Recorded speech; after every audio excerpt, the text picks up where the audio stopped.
আসসালামু আলাইকুম, কেমন আছেন সবাই? আশা করি আপনারা সবাই ভালো আছেন। আল্লাহর রহমতে আমিও ভালো আছি। কুকিং রেসিপিতে আপনাদের সবাইকে স্বাগতম। নতুন আরও একটি রেসিপি নিয়ে আবার হাজির হলাম আপনাদের মাঝে।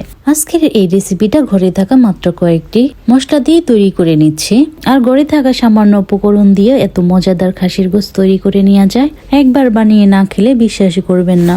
আর যারা এর আগে কখনো খাসির গোশত রান্না করেননি, তারা আমার এই ভিডিওটি একবার দেখে নিলে খুব সহজেই খাসির গোশতটি রান্না করতে পারবেন। তাহলে চলুন ভিডিওটি শুরু করা যাক। আমি এখানে আধা কেজির মতো খাসির গোশত ভালোভাবে ধুয়ে পরিষ্কার করে নিয়েছি। তার সাথে কেটে নিয়েছি রান্নার জন্য পরিমাণ মতো পেঁয়াজ। পেঁয়াজটা আমি একেবারে ঝুড়ি ঝুড়ি করে কেটে নিয়েছি। যথাসম্ভব পেঁয়াজটা একটু ঝুড়ি করে কেটে নেওয়ার চেষ্টা করবেন। এখন একটা কড়াইতে নিয়ে নিচ্ছি পরিমাণ মতো সরিষার তেল। তেলটা গরম হয়ে আসলে আমি এর মধ্যে দিয়ে দিচ্ছি কেটে রাখা সেই পেঁয়াজগুলো। এখন নেড়ে চেড়ে পেঁয়াজগুলো আমাদের একটু বাদামি করে ভেজে নিতে হবে।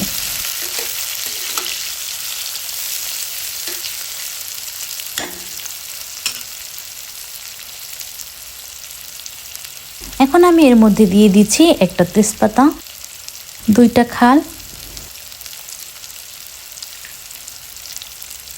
ও তিনটা এলাচ। নেড়ে চেড়ে এগুলো আমাদের ভেজে নিতে হবে। সেই সাথে দিয়ে দিচ্ছি পরিমাণ মতো লবণ। এখানে আমি লবণটা আগেই দিয়ে দিচ্ছি, এতে করে পেঁয়াজটা তাড়াতাড়ি ভাজা হয়ে আসবে। নেড়ে চেড়ে পেঁয়াজটা যখন এই পর্যায়ে ভাজা হয়ে আসবে, তখন আমি এর মধ্যে দিয়ে দেব 1 টেবিল চামচ পরিমাণ হলুদের ফাঁকি, তার সাথে 1 টেবিল চামচ পরিমাণের মরিচের ফাঁকি।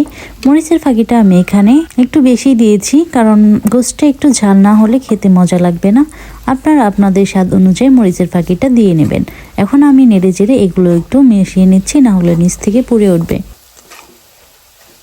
সেই সাথে দিয়ে দিচ্ছি আধা টেবিল চামচ সজের ফাঁকি, আধা টেবিল চামচ জিরার ফাঁকি,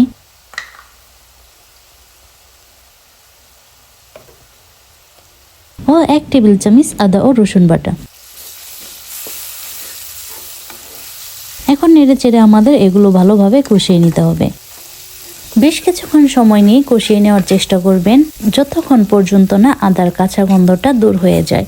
আর অবশ্যই নেড়ে চেড়েই কষিয়ে নিতে হবে, না হলে নিচ থেকে আদাটা লেগে পড়বে, এতে পোড়া পোড়া গন্ধ লাগবে। কষাতে কষাতে যখন উপরে এরকম তেল উঠে আসবে, বুঝে নিতে হবে আমাদের কষানো হয়ে গেছে। এই পর্যায়ে আমি দিয়ে দিচ্ছি গোশ।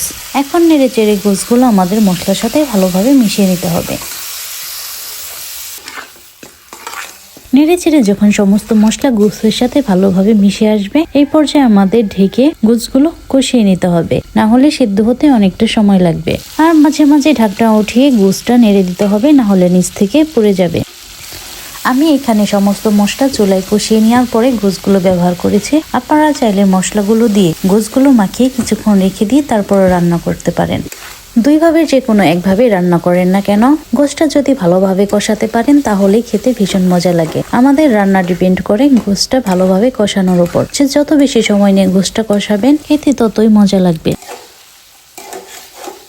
গোশটা কষাতে কষাতে যখন নিচে সামান্য লেগে পড়বে, তখন একটু একটু করে পানি দিয়ে আবার কষিয়ে নেওয়ার চেষ্টা করবেন। একেবারে অনেক পানি দিতে যাবেন না, তাহলে গোশটা কষানো মজা লাগবে না। আর অনেক পানি দিয়ে কষাতে গেলে গোশটা সিদ্ধ হতেও অনেক সময় লাগে।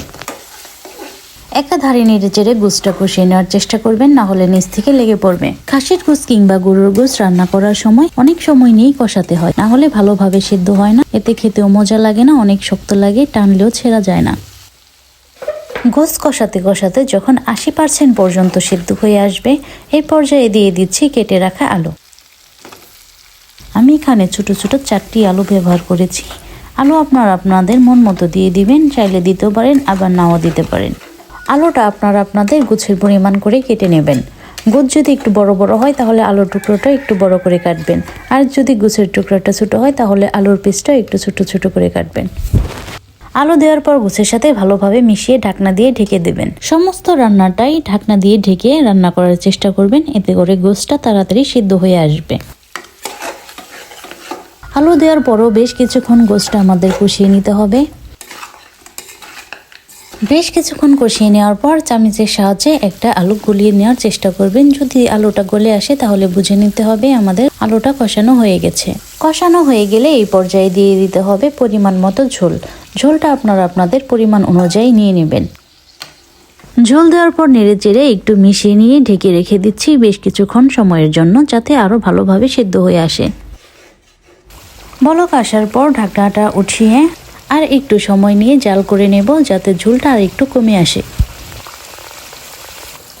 ব্যাস, আমাদের আর জাল করে নিতে হবে না, এতটুকু পরিমাণ ঝোল থাকলেই হয়ে যাবে। এই পর্যায়ে আমি গ্যাসের চুলাটা অফ করে দিচ্ছি।